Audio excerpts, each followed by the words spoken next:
Welcome back to The Line. Our final topic this week is international students here in New Mexico.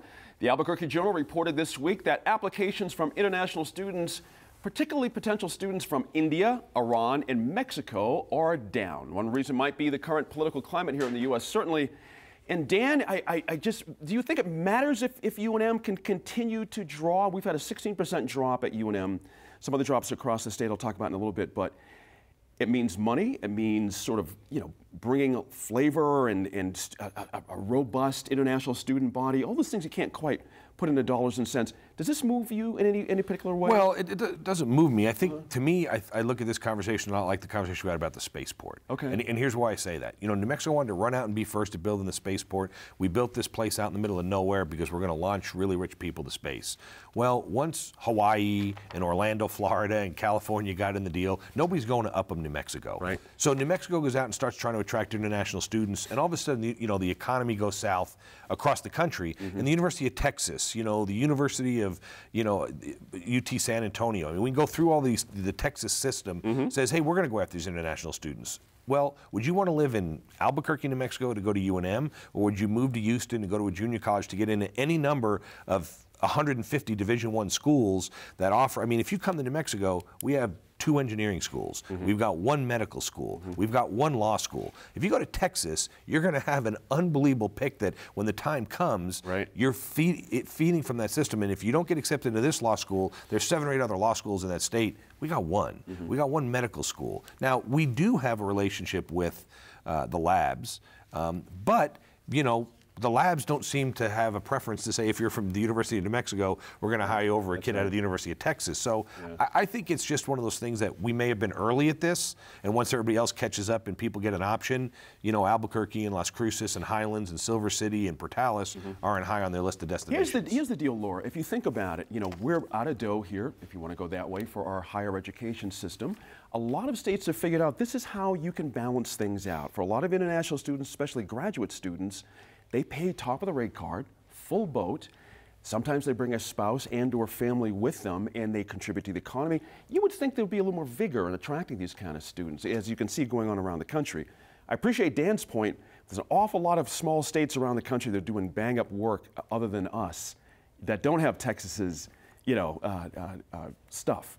What do you think? Could we be doing a better job here? Is there something we're missing here? I think so. One thing I do want to correct, because I bet I should let something slide. I think we have 3 engineering schools in the state. We don't have 2. Do we have New Mexico Tech? You're right. State, New Mexico Tech, and UNM. That's right. And they're very good. And the reason I focus actually on engineering, and specifically if you look at graduate students in particular, I mean, we have to be able to distinguish ourselves from other schools. I mean, we're not going to be able to compete on quality of life issues in terms of what, entertainment, nightlife, even availability of a wide spectrum of different types of restaurants. I mean, we're not a California, we're not a Dallas or Houston, but we do have other advantages. And while I agree with Dan that there isn't necessarily a preference per se from the labs of hiring UNM students or NMSU students, I do think that there are a lot of programs that they have that they sort of cross-pollinate in terms of the work that they do. So there's opportunities to learn and to do some really cutting-edge things with the labs here. So those partnerships are really important, and I think that being able to focus in on those kinds of high-tech kind of careers and in the graduate space is really important for the state. We're not going to be able to compete if you're talking about humanities or literature or all these other things that other schools back east are much better at. But we do have a niche area, and I think that just provided, I think the statistics that you mentioned, there was something like 2,600 students, something like 91 million in revenue, and in terms of overall impact. That's a huge amount of money, of funding, of economic wave that you're talking about in terms of rent and just discretionary income. And so we really can't afford, I think, as a state, and the universities facing budget cuts, they can't afford to dismiss that group. There's potential there, but I think you have to be targeted in the way that you approach that kind of recruitment. I don't think that widespread recruitment willy-nilly is going to work. You have to be very targeted. I think one of the things that's hurt us too. We get to these guys here real quick. One of the things that hurts us in New Mexico Tech is the focus on oil and gas. Right. And with the oil and gas market being where it's been the last few years, no economist saying, oh no, we're going back to the heydays. I think a lot of people are saying, I'm not sure I want to be in that oil and gas engineering business. That's an interesting point right there. Tom, you know, the top 5 countries that we draw from are in order: China, India, Mexico, Kuwait, and Saudi Arabia. I think that would surprise a lot of New Mexicans that they're hearing the New Mexico call, as Laura was just mentioning, from a long ways away. But I mentioned that this current administration, if you think about Kuwait, you know, Saudi was not on that list, but this very controversially, you know, people talk about it all the time. And then, of course, Mexico makes up a huge part of our international student. We're particularly vulnerable here, aren't we, to the times? Oh, absolutely. You know, and attracting the international student is not something you do overnight, as you've stated so well. It's really it's a long-term play, and I'll just use one example of Western New Mexico University down in Silver City. Yes. Dr. Counts, when he was the president of the university, started the program. Dr. Shepard continued the program, and these are programs that have agreements just recently in Mexico with the state of Chihuahua, as well as solid programs already in place in China. Right. So, you know, if anybody is feeling the heat, it's definitely Western New Mexico University, because with 118 international students out of 7,000 for the Silver City campus, you know, it's a small number, but it's a great number because, you know, the students are, you know, impactful, they're involved, engaged, and it's a great thing for the community as well. That's a really good point. The numbers are tricky, aren't they? 118 inside that student body is much more impactful than 118 at University of New Mexico. Exactly. That's for sure. You know, Sophie, again, these kind of things are interesting to me because if you look around the Rocky Mountain states, let's take Texas and Arizona out of it. You know, they do $2 billion in Texas with this kind of thing. But CNM is now in the game here. There was an article a couple of weeks ago or a week ago saying they want to attract more international students here. Dan mentioned the city of Houston quite specifically. They have 5,600 international students in the Houston Community College system. Nevada has a bunch in their community college system. Phoenix area, a lot. We're on trend here. Is this? Do you support this idea of CNM being as an attractor? I don't see any reason that CNM wouldn't do it, Okay. and I don't particularly see a downside. Now I think my sense is that typically your nearby community college is viewed as a feeder to your four-year institution. Right. So we're probably looking at a path between CNM to the University of New Mexico, and then those people will decide whether they want to go on to master's level programs.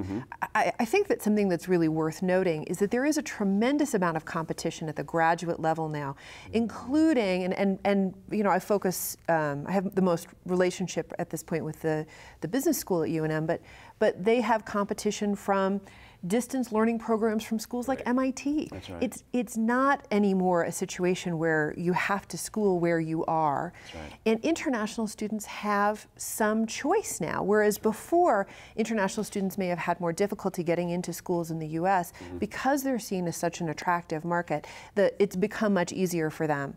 I will say too, in terms of the engineering and sciences programs at University of New Mexico, it is not a done deal that you're going to get a job at Sandia if you are at Los Alamos. If you are an international student, there are clearance issues that you have to deal with. And at this moment, I can't remember whether you are in fact going to have to be a citizen in order to have a certain level of clearance. Well, you know what? The clearance issues are much less worrisome if you're in the San Francisco area. That's right. If you're in Texas with the tech industry there.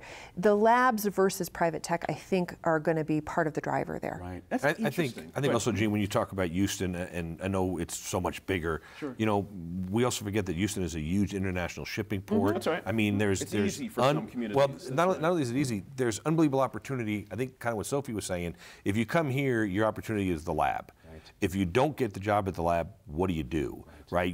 If you're in Houston and you don't get the job, there's international shipping. There's all kinds of there's oil and gas. There's other types of industries. Business, the space business. I mean, you can go through the list. That I think we should be going after this business. I think we should be doing what we can to attract these folks. But I think you're going to see a hard time for us to get these folks to come to New Mexico with this online education going the way it's doing. Like Sophie was saying, 10 years ago, if you didn't go to the University of Phoenix, you weren't able to get a graduate degree unless you quit working and went to school. Now, I mean, I get stuff every day. I can get I don't even have my regular degree. And they're telling me I can get my graduate degree from MIT, Duke, you name it, online, never leaving my house. There's a Facebook meme out there, the 250 Ivy League classes you can take right now for free. 250 of them, and that's all what Sophie's saying. It's amazing. And all the time we have. Sorry, guys. Thanks for joining us. Good stuff this week. I'm Gene Grant. Thanks for joining us for New Mexico in Focus. We're hosting a special event in Albuquerque on April 4th. New Mexico PBS and our partners in the People, Power, and Democracy Project want to hear how everyday New Mexicans would improve our state government. It's free, but you must RSVP, so go to newmexicoinfocus.org for more information. We appreciate your time and effort to stay informed and engaged, and we'll see you next week in Focus.